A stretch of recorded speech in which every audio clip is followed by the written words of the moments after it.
आज हम जो है प्लेसेंटा के बारे में कुछ पढ़ेंगे। और प्लेसेंटा के बारे में हम बिल्कुल शॉर्ट में और बेसिक टर्म पढ़ेंगे, जो आपको थ्योरेटिकली सब्जेक्टिव और ऑब्जेक्टिव दोनों पॉइंट ऑफ व्यू से बहुत ज्यादा जरूरी है, पर हम इसको बहुत शॉर्ट टर्म में करेंगे। फॉर एग्जाम्पल, पहले होता है हमारा प्लेसेंटा। तो प्लेसेंटा है क्या? तो प्लेसेंटा क्या है? एक कनेक्शन होता है फीटस और यूट्रस के बीच में। ठीक है। और मान लो यहाँ जो है आपका फीटस है, यहाँ जो है मदर है। मदर और फीटस के बीच में एक कनेक्शन होता है, और उस कनेक्शन को जोड़ने वाली क्या है? हमारी अम्बिलिकल कॉर्ड। उस कनेक्शन को जोड़ने वाली है हमारी अम्बिलिकल कॉर्ड। तो उसको बोलते हैं हम प्लेसेंटा। मीन्स प्लेसेंटा एक कनेक्शन है मदर और बेबी के बीच में, और कनेक्शन को कौन कनेक्ट करता है? आपकी अम्बिलिकल कॉर्ड के थ्रू। अब इसमें हमने ज्यादा इसमें डीपली नहीं घुसना है कि प्लेसेंटा फंक्शन जो भी है, मैं आपको थोड़ा सा एक मिमिक के थ्रू करवाऊंगी। प्लेसेंटा में जो है उसके फंक्शन को अगर आपको याद नहीं रह रहे हैं तो आप सिंपल सा टर्म याद कर लो, नरिश। NOURISH। इस मिमिक से आपने नरिश, जैसे प्लेसेंटा वर्ड कभी भी माइंड में आता है तो आपके माइंड में नरिश शब्द साथ ही आ जाना चाहिए। प्लेसेंटा के साथ नरिश, ये प्लेसेंटा के पूरे फंक्शन है। एन का मतलब होता है न्यूट्रिशन। जो प्लेसेंटा जो होता है, बेबी को न्यूट्रिशन जाती है, जिसमें एमिनो एसिड होते हैं, हमारे प्रोटीन, कार्बोहाइड्रेट, सब कुछ न्यूट्रिशन। ओ का मतलब होता है ऑक्सीजन। प्लेसेंटा के थ्रू ही मदर से बेबी को ऑक्सीजन जा रही है, तो सेकंड फंक्शन आ गया इसका, ऑक्सीजन प्रोवाइड करता है फिटस को। थर्ड फंक्शन आ गया रिमूव ऑफ द वेस्ट। अब वेस्ट क्या बच्चे की बॉडी में हो रहा है उस टाइम? बच्चे की बॉडी में मेन वेस्ट हो रहा है कि कार्बन डाइऑक्साइड अंदर बैठ रहा है, तो एक क्या कर रहा है? कार्बन डाइऑक्साइड की भी प्लेसेंटा के थ्रू रिमूवल हो रही है। क्यों? क्योंकि प्लेसेंटा में ही दो आर्टरी है और एक वन वेन है, वही इस सारे काम को कर रही है। इसके बाद एस। एस का मतलब क्या होता है हमारे पास? आर से तो हमने रिमूवल कर दिया। एस का मतलब होता है कि हमारे सिलेक्टिव बैरियर की तरह एक्ट करता है।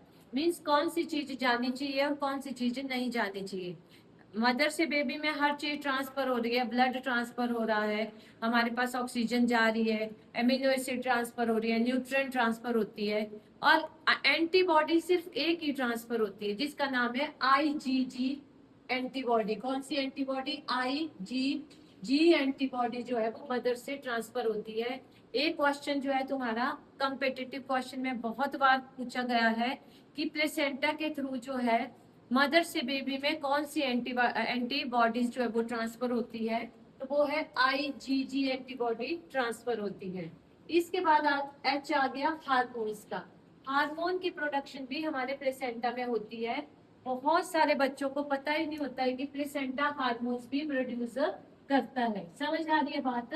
तो एक कॉम्पिटिटिव क्वेश्चंस में यहाँ से जब यहाँ तक जो मैंने पढ़ाया, उसमें कॉम्पिटिटिव क्वेश्चन में मार्क क्वेश्चंस में कैसे क्वेश्चंस आते हैं?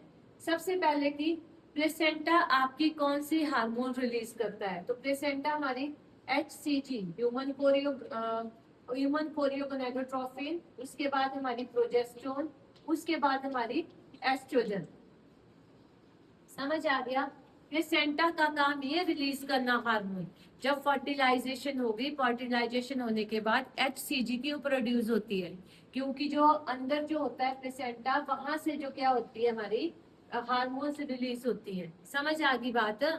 तो जो हार्मोन्स हमारे पास रिलीज होती है, इसका भी एक होता है क्यों कि जब हमारी जो फिट जाता है कि प्लेसेंटा क्या काम करता है, तो प्लेसेंटा जो है हमारी जो हार्मोन रिलीज करता है, HCG रिलीज कर रहा है, प्रोजेस्टेरोन रिलीज कर रहा है, एस्ट्रोजन रिलीज कर रहा है।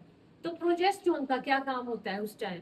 एक तो हमारी प्रेगनेंसी को मेंटेन रखता है, और ऑब्जेक्टिव क्वेश्चन इसमें से बनता है कि प्रोजेस्टेरोन यूट्रस की कॉन्ट्रैक्शंस को भी कंट्रोल रखता है, कंट्रोल द यूट्राइन कॉन्ट्रैक्शन, यानी ये यूट्राइन लाइनिंग पे ज्यादा एक्ट करता है। और जो हमारी एस्ट्रोजन होती है, जो एस्ट्रोजन होती है वो हमारी ब्रेस्ट की मेंटेनेंस में, ब्रेस्ट की डेवलपमेंट में हेल्प करती है, और मिल्क की सिक्रीशन के लिए भी हेल्प करती है।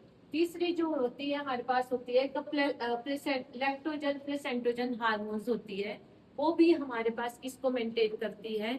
वो भी हमारी ब्रेस्ट में जो है लैक्टेशन को मेंटेन करती है। तो हमें अभी तक हमने जो प्लेसेंटा के बारे में थोड़ा सा पढ़ा एक इसमें आपको पता होना चाहिए कि जो प्लेसेंटा होता है उसका जो वेट है वो 500 ग्राम है, और इसमें 2 आर्टरीज हैं और एक इसमें वेन है। तो एक क्विक जैसा रिवीजन था हमारे पास प्लेसेंटा के बारे में। तो प्लेसेंटा का पता तो लग गया, लेकिन अब आपने इसको ज्यादा नहीं याद करना है।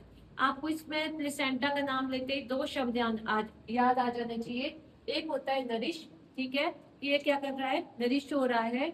और दूसरा क्या आ रहा है, एक आ गया नरिश। नरिश से आपके सारे फंक्शन क्लियर हो गए।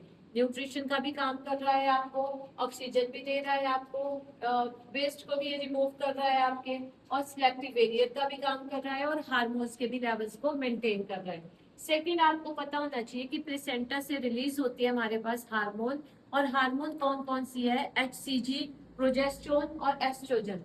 तो ये जो था, और इसका जो वेट है वो 500 ग्राम है, और इसमें 2 आर्टरी और 1 वेन है। ये प्लेसेंटा के लिए आपको फंक्शन सफिशिएंट है, और प्लेसेंटा के बारे में मतलब जर्नल अपीयरेंस आपको इतनी काफी है। आगे आगे हम पढ़ेंगे मेटरनल सरफेस और फीटल सरफेस के बारे में। Thank you. क्वेश्चन बताऊंगी जो आपको एग्जाम के लिए जरूरी है। सबसे पहले जो प्रीविया, प्लेसेंटा प्रीविया में याद रखनी है आपने, जो ब्लीडिंग होती है वो पेनलेस ब्लीडिंग होती है। सबसे पहले इसमें कोई पेन नहीं होती है, और उस टाइम हम वेजाइनल एग्जामिनेशन नहीं करते हैं। सेकंड आ गया एब्रप्शियो प्लेसेंटा। एब्रप्शियो प्लेसेंटा की जो ब्लीडिंग होती है वो कौन सी है, बहुत ज्यादा पेनफुल ब्लीडिंग होती है, और इसमें जो यूट्रस होता है फॉर्म होता है, और जब ए पेनफुल ब्लीडिंग होती है तो उस टाइम सबसे ज्यादा स्ट्रेस किस पे पड़ता है, फीटस पे। तो उस टाइम बच्चा जो है वो फीटल डिस्ट्रेस में जाता है। प्रीविया में हमें वेजाइनल एग्जामिनेशन नहीं करनी है, और जब एब्रप्शियो प्लेसेंटा होता है तो बच्चा फीटल डिस्ट्रेस में जाता है, तो हमें इस टाइम बच्चे पे ध्यान देने की जरूरत है। अम्बिलिकल कॉर्ड में 2 आर्टरी होती है और एक 1 वेन होती है, और आर्टरी जो हमारी डीऑक्सीजनेटेड ब्लड कैरी करती है, और वेन हमारा ऑक्सीजनेटेड ब्लड कैरी करती है। और एक प्लेसेंटा है जो प्रोड्यूस करता है 3 हार्मोन, HCG, प्रोजेस्टेरोन, एस्ट्रोजन और HPL। और HGG एंटीबॉडीज जो होती है वो अक्रॉस करती है प्लेसेंटा को, लेकिन IgM बॉडी एंटीबॉडी जो है वो क्रॉस नहीं करती है। तो एक क्वेश्चन बहुत बार पूछा गया है कि कौन सी हार्मोन जो होती है प्लेसेंटा को क्रॉस करती है, तो IgG एंटीबॉडी जो होती है प्लेसेंटा को क्रॉस करती है। Thank you.